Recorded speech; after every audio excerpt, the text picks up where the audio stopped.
আমাদের পেটের মধ্যে ভারত। যদি আমরা বন্দর বন্ধ করে দেই, যদি আমরা সেভেন সিস্টার নিয়ে একটু রাজনীতি করি, তাহলে মনে করবেন ভারতের পেটের কোনো ভাত থাকবে না, সব পিছন থেকে বের হয়ে যাবে।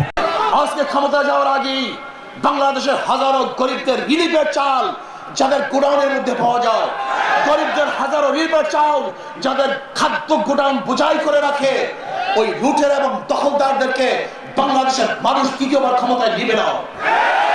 সংগ্রাম করতে হবে, আন্দোলন করতে হবে, বুকে সাহস রাখতে হবে।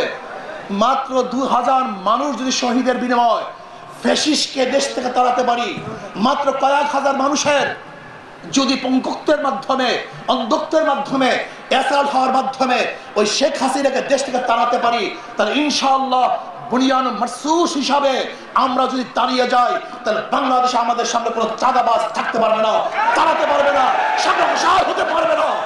আমাদের দরকার ঐক্য। অনেকেই মনে করেন ভারত ছাড়া চলতে পারবো না, আমি বলি আমাদের ছাড়া ভারত চলতে পারবে না। অনেকে বলেন আমরা ভারতের পেটের মধ্যে, আমি বলি আমাদের পেটের মধ্যে ভারত। যদি আমরা বন্দর বন্ধ করে দেই, যদি আমরা সেভেন সিস্টার নিয়ে একটু রাজনীতি করি, তাহলে মনে করবেন ভারতের পেটের কোনো ভাত থাকবে না, সব পিছন থেকে বের হয়ে যাবে। অথচ আমরা গোলামি করি। আমরা গোলাম হবে কেন? আমরা বাদশার জাত, আমরা বাঘের জাত, আমরা সিংহের জাত। আমাদের হুঙ্কার একদিন রোম কেঁপেছিল, পারস্য কেঁপেছিল, গোটা দুনিয়া থরকম্প হয়েছিল। আমরা সেই মুসলমান, আমরা ভারতকে ভয় পাই না।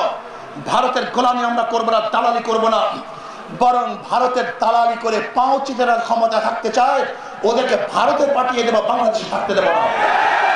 আমাদের পাশের কান্ট্রির সাথে সুব্যবহার থাকবে, ভালো সম্পর্ক থাকবে, কিন্তু গোলামি চুক্তি হতে পারে না।